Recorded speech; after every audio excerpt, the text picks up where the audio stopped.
السلام عليكم. لا تنسوا الاعجاب بالفيديو والاشتراك في القناة تشجيعا لنا لنستمر بنشر المزيد ان شاء الله. بسم الله الرحمن الرحيم.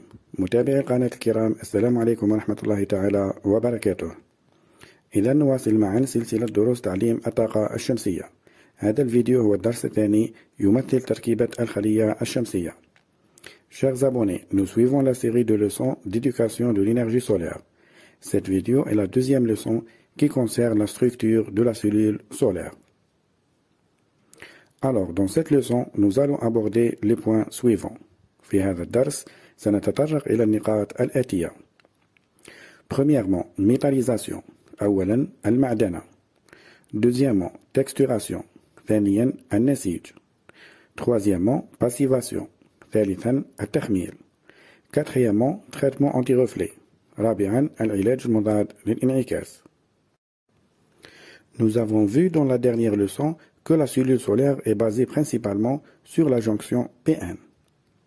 رأينا في الدرس الماضي أن الخلية الشمسية تتكون أساسا من الوصلة ثنائية قطب موجب سالب Pn. Premièrement, la métallisation.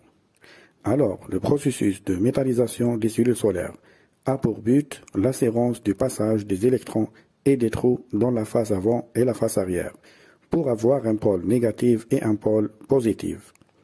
Et son but aussi est de tirer la puissance maximale avec des pertes résistives minimales. أولا المعدنة. إذن تهدف عملية معدنة الخلايا الشمسية إلى ضمان مرور الإلكترونات والثقوب على جانبي الواجهة الأمامية والخلفية للخلية ليكون لها قطب سالب وقطب موجب. وهدفها أيضا هو استخلاص أكبر قيمة من التيار الكهربائي مع الحد الأدنى من خسائر المقاومة. Dans ce type de cellule où l'émetteur est de type N, on utilise l'argent, Ag, car il est un bon matériau de contact avec la région N.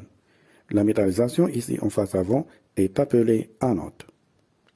في هذا النوع من الخلايا حيث يكون الباعث من النوع N يتم استخدام الفضة Ag لأنها مادة تلامس جيدا مع المنطقة N. تسمى المعدنة هنا على الوجه الأمامي الانود.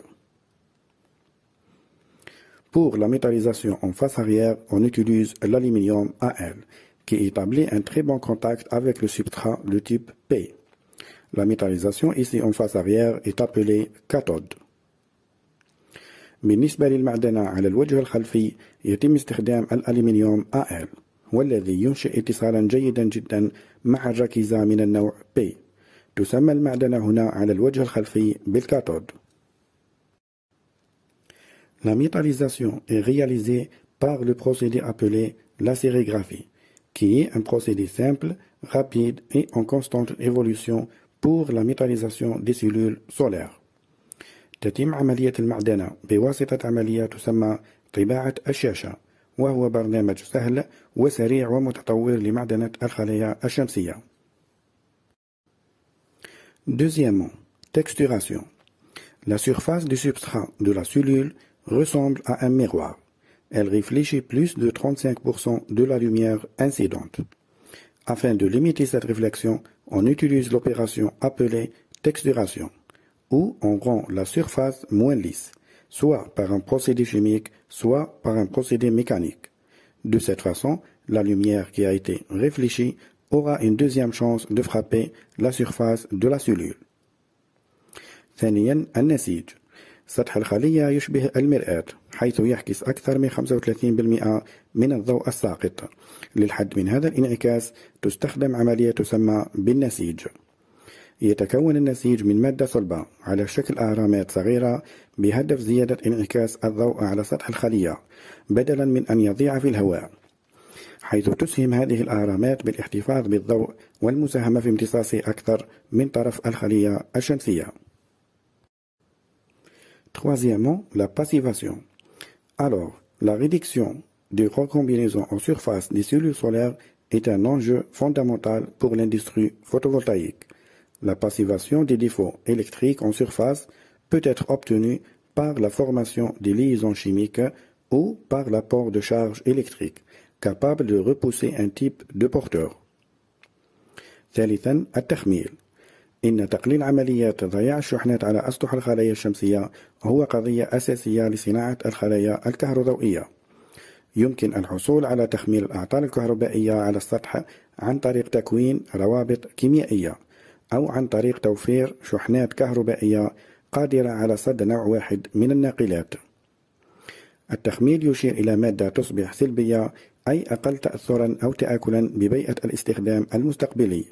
يتضمن التخميل إنشاء طبقة خارجية من مادة الدرع التي يتم تطبيقها كطلاء دقيق.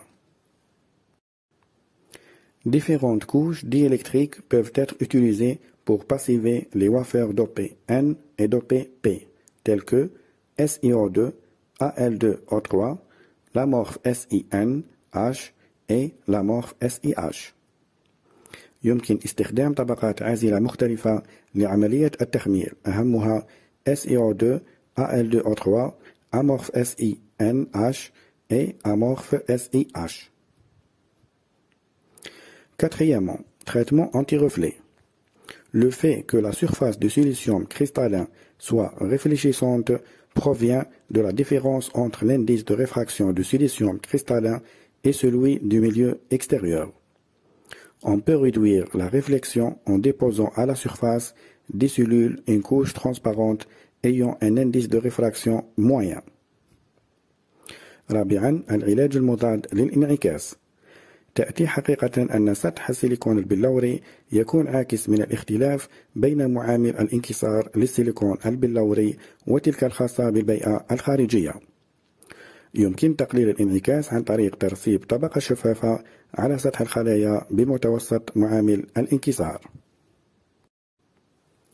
Les couches anti-reflets étaient en oxyde de titane, TiO2, mais elles sont remplacées après par du nitrure de silicium hydrogéné, SiNH. الطبقات المضادة للانعكاس كانت تصنع بمادة أكسيد التيتان TiO2، أما فيما بعد أصبحت تصنع بمادة نترات السيليسيوم الهيدروجيني. Finalement, nous avons les autres couches qui forment la jonction PN, telles que la région N qui collecte les électrons. أخيرا لدينا الطبقات الأخرى التي تشكل الوصلة PN، مثل المنطقة N التي تجمع الإلكترونات. La zone de charge d'espace ZCE qui est située entre la région N et la région P. منطقة شحنة الفضاء ZCE والتي تقع بين المنطقة N والمنطقة P. La région P qui collecte les trous et augmente l'absorption des photons. المنطقة P التي تجمع الثقوب وتزيد من امتصاص الفوتونات. La zone P+, pour collecter les trous, est aussi un champ répulsif de porteurs appelé BSF, Back Surface Field, et formé dont le rôle est de diminuer la vitesse de recombinaison des électrons et des trous en face arrière. منطقة P+, لتجميع الثقوب، وأيضا من أجل تشكيل حقل طارد لحاملات الشحن يسمى BSF حقل السطح الخلفي، ويتمثل دوره في تقليل معدل إعادة اندماج الإلكترونات مع الثقوب على الوجه الخلفي. Voilà, c'était la fin de cette leçon. Merci, à la prochaine vidéo. إذا متابعينا الكرام، كان هذا درس اليوم. إذا استفدتم لا تنسوا الإعجاب والاشتراك والتفاعل بالتعليقات. شكرا، إلى الدرس القادم بحول الله.